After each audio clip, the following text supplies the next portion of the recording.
So, hello, welcome. So today we have Brian Beegle from Stillwell Casting. It's good to be here.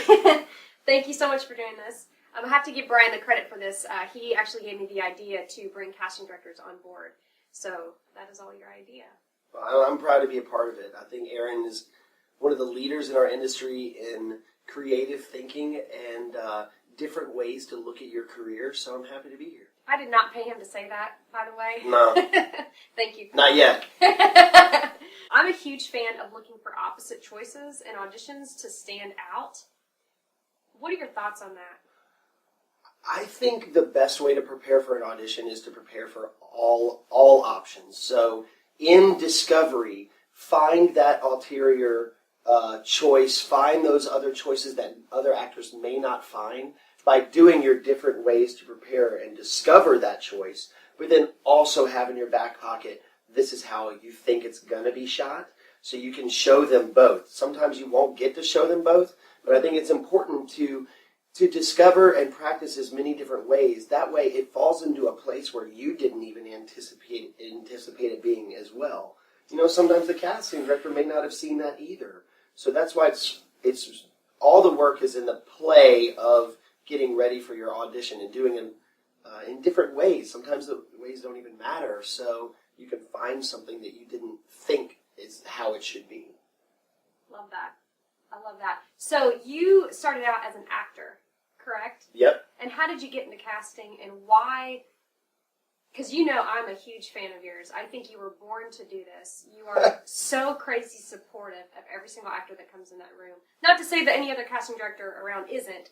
I just go in for Brian a lot, gratefully and thankfully, and I get to witness it. I see what you do. I think as an actor for 25 years before I began casting, living in LA, living in Atlanta, I've been through a lot on the actor side of the camera, and as soon as I got behind the camera as an assistant at Stillwell, which I just happened to fall into because they had known me for a long time and needed help on a job.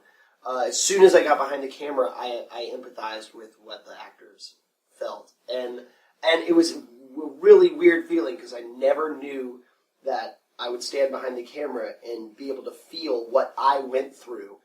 And at the same time, it was before the era of self-tapes and everything. Yes. So I never got to look at myself through the camera either like that. When I was recording or working on something, it just wasn't done like that. So as soon as I fell behind the camera, I think my main goal, and still my main goal, is empathizing and understanding the actor. And once I can do that, I can disarm them so they can find joy in their audition and stop worrying about the result. That is such a perfect segue, because that's everything we've been talking about in this workshop, is letting go of the outcome, and you're hearing it, and I'd much rather you hear it from the horse's mouth than mine. How important is that? Can you see an actor walk in when they're insecure? Yeah, I mean, most of the time, a first take, they need to know that a first take is almost always going to be thrown away. So come in there with the idea that you have this freebie, that it doesn't matter on the first take, right? So even if you mess up, it doesn't matter. So then, whether you mess up or not, we shoot the first take, and we get something, we may shoot it again, we'll shoot it again, but each time you let go, you have more fun with it. If the first take doesn't matter, then you won't care. You'll feel good about it, you'll wait for your feedback, and you'll enjoy doing that take. Basically, on the last take, once I think an actor thinks they're done, then I'll say, great, you're done. Oh, but hey, let's do one more for fun. And I get them totally disarmed because they're like, I've already done what I need to do. This doesn't matter. Well, think about if they can let go of those insecurities before the first take because they know it doesn't matter. Then I will get gold all the way through instead of, oh yeah, we're already done. Hey, let's do one more that doesn't count. Why not think that none of your auditions count? You're not booking it. You're not shooting it that day. So instead, love it, have fun doing it, see what happens, and then move on. Don't worry about the result. Enjoy the moment. That is everything. That's the whole reason that I started doing this, because my happiness for a long time was about my bookings. They say in the Atlanta market, if you book 3 solid SAG jobs a year, that you're sort of considered a working actor. Well, if that is true, and what if they're day players? So you're on set 3 days a year, and your Yeah. happiness is revolved around that. You're going to be on antidepressants. Not that there's anything wrong with that if you need to take it. Yeah. I'm just saying. But that's okay if that's, and I would drop out the SAG part. I would say if you're working on 3 projects a year, and then do student films, do things that don't pay, do all kinds of stuff so you get the knowledge, you learn etiquette, you're always working in front of the cameras. When it's your time, you won't freak out on set. You've had so much time working to achieve that goal. And the real thing is even if you're doing 2 or 3 jobs a year, maybe you're even not, as long as you're getting better, you never know where your career is going to take you. You never know what the result will be. Just like Melissa McBride, who's Carol in The Walking Dead. She was a casting director. She did one tiny role in The Mist, the movie The Mist, Stephen King's The Mist. And she was amazing in that. And she had been an actress before. She was a powerful actress. But she booked Walking Dead without even auditioning. She booked it because of one tiny B movie that she did because Frank Darabont directed Stephen King's The Mist. And it wasn't a big role. It wasn't a big movie, but instead her passion for that moment, that tiny role, that even if you're working 3 days a year, every one of those counts, no matter how big or small. If you love this, it may take you 10 years. It may take you 15 years to achieve your dreams. Keep doing it, forget about the result, and one day it may happen. One day it may not. So, did you enjoy the adventure? Couldn't have planned this. This wasn't planned. This is very much impromptu. This is our 3rd take. Jeez. No. After she told me the first take didn't matter. I said, let go. Okay. So I do a little bit in the workshop about casting director workshops. And I have a love-hate relationship with them personally because when I first started in the business, I spent thousands of dollars on them. And I think, though, I went with this intention of, I'm going to book their next project. I'm going to get in. I'm going to become that casting director's, favorite actor or whatever. And I don't think that's the case. So can you talk about that? Because you do a great workshop. I've been to it. Yeah, I like to say to actors in the workshops that I teach, half of you are paying to get in front of me and half of you are paying to learn. You're both going to get what you want, but no one will book anything today. I think the most important workshops are the ones to sign up. You should sign up for the ones where they teach, where you're actively auditioning, so you have something prepared that can be redirected. So not only do you get to work some, but you also get the sense of how that casting director works. Mm-hmm. I think that's really important. But a lot of workshops, people pay to sit in a chair and not be an active part of it. I think you have to be acting in a workshop to have it really be worthwhile. That's anyone who teaches, casting directors or not now, I really try to say to them, you need to let people feel what you're talking about and see if they can do it. And then if they can't, redirect them. It's a lot of fun for me. So yeah, I think you learn more from listening than you do when you're acting. So at the same time, when you watch other people act and you're sitting there watching, that's really important too, because you learn these habits and these things that we form that you may not even know that you have. And that's how you learn to attack weaknesses. If you're always in the same plane, always in the same class, if you've been paying the same person to teach you for 5 years, then you've made them a lot of money and you've wasted a lot of time. You should always be changing things up, auditing classes. I think auditing is the most important thing. I'm a huge proponent of that. Yeah. And if they don't let you audit, I don't know. Something's always a little weird with me with that. Yeah.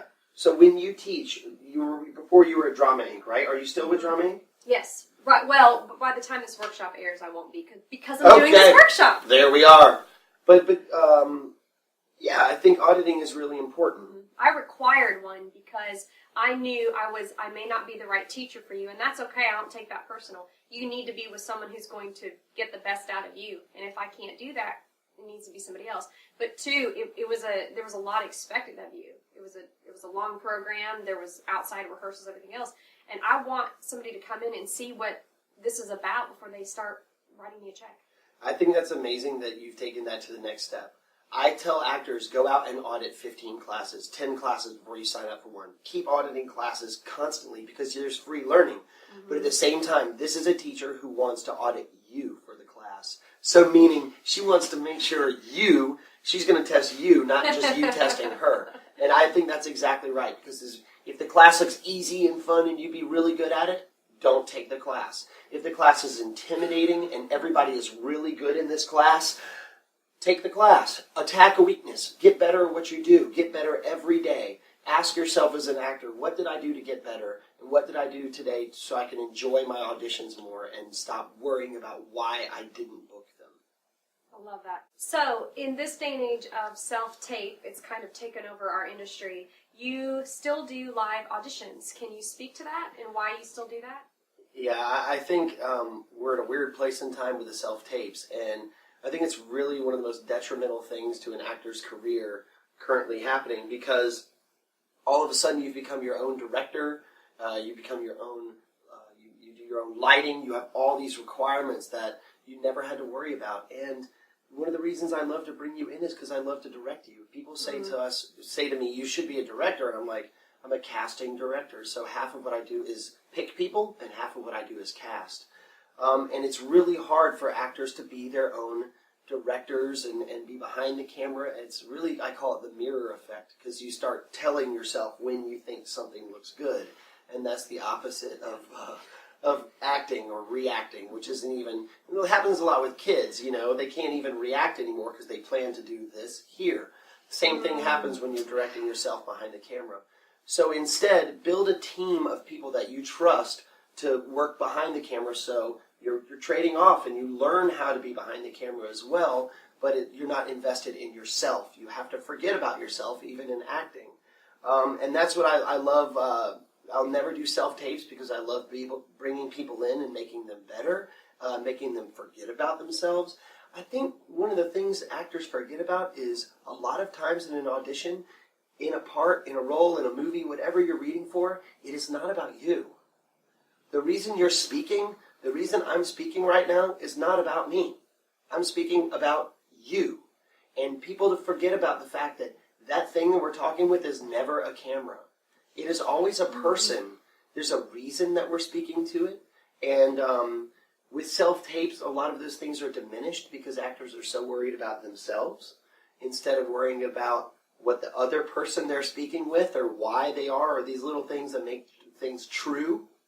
So you have to be able to let go of those things, to be really good. And I love being able to redirect actors to achieve that, to disarm them, to forget about all these things that in self-tapes they have to worry about.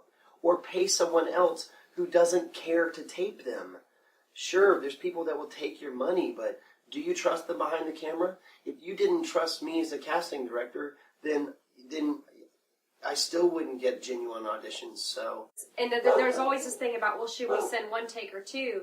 And most of the time, I'll encourage people to send two. I was like, you got to give yourself a callback. You got to give yourself a redirect because you may not get one. Yeah, I think if you can, in Discovery, find two very distinct, truthful takes that exist, not because of what you're doing, but because of what is needed in the scene, then you can do that.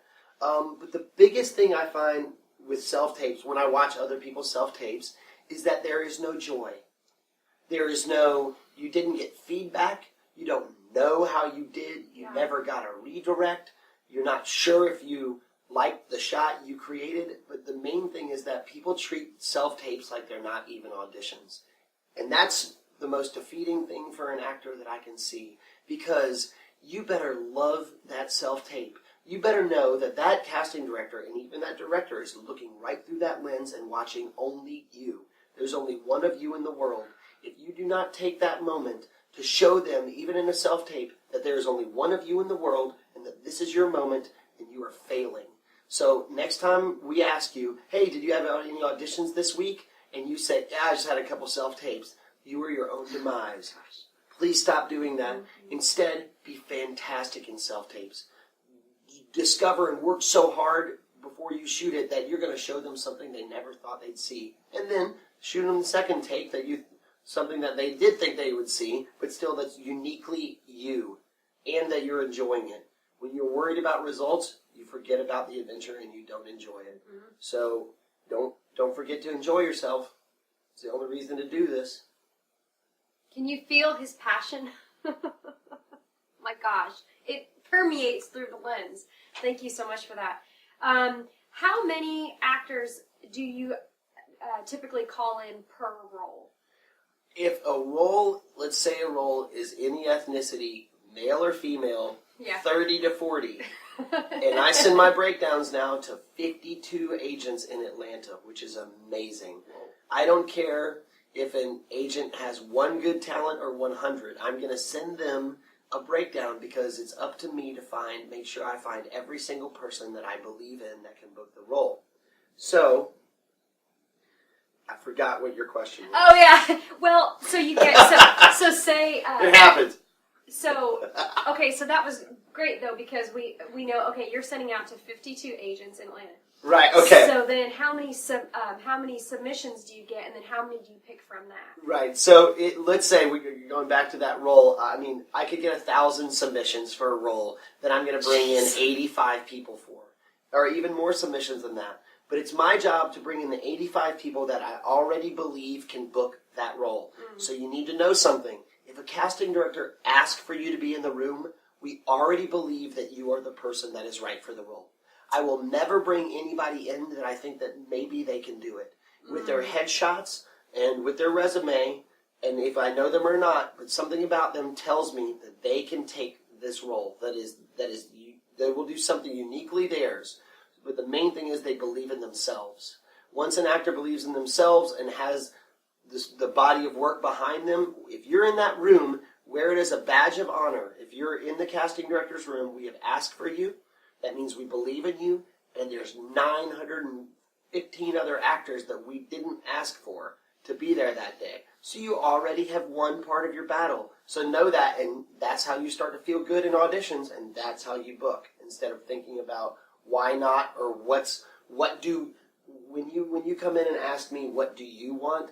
I'll immediately say to you, what do you want? Because an actor that does what they want first, then all I get to do is play with it and make it a little bit different or leave it the same. But the joy should be in auditioning, not in booking. So actors should make a choice before they come in and not just wibble wobble and wonder what you guys are looking for. No, if you leave questions unanswered in who you are or what you're doing or don't make strong choices, then those things will immediately expose themselves. If you don't have meaning or purpose and you're not listening and actively creating in your auditions, you are not acting. I love that. Something that we talk about is, in one of the lessons, is not to bow to the seat of casting, because we hold you guys up on this pedestal, and we're constantly wanting to please. And I think it literally sucks the creativity and the life out of actors, because it's what do they want, what do they want, what do they want. But if it's male, female, 30 to 40, any ethnicity, you guys, when is it when you do know what you want? It's when you see it. Is that correct? Yeah, I mean, I think the way to get into the casting director's office is to tell the story of you. That's what I call it, without ever meeting you. And the way that is that your headshots speak genuine emotions to who you are. So your smiling shot is you enjoying yourself at your greatest moment. If you love candy and I gave you the world's greatest Willy Wonka bar, what would your face look like right when I handed it to you? Whatever that is, I guarantee you're not thinking of yourself in an audition, in a headshot. You were thinking of something that you love. And in a dramatic shot, it should challenge me. It should say, give me the keys. You won't know if I'm going to burn the building down or build the company up, but no matter what, I can handle this. It's saying, I call a dramatic shot a challenging shot because it should challenge me, because I don't want you on the other team. I want you on my team. Can you do this? You damn right I can. Because if I give you the keys, then you'll take over. You'll take charge. And it's not likable or negative. You could be either the bully or the person who stands up to the bully. But do you got my back? You darn right you do. And I don't even know if I really answered your question. Maybe you can go back and ask me again, because I had something else I wanted to say, but I'm a touch ADD. Actors build up casting directors to be these huge obstacles, right?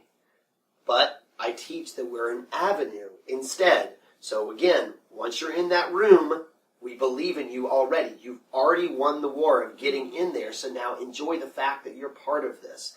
Also, casting directors are just like actors in that we play a very small part in a major, major production.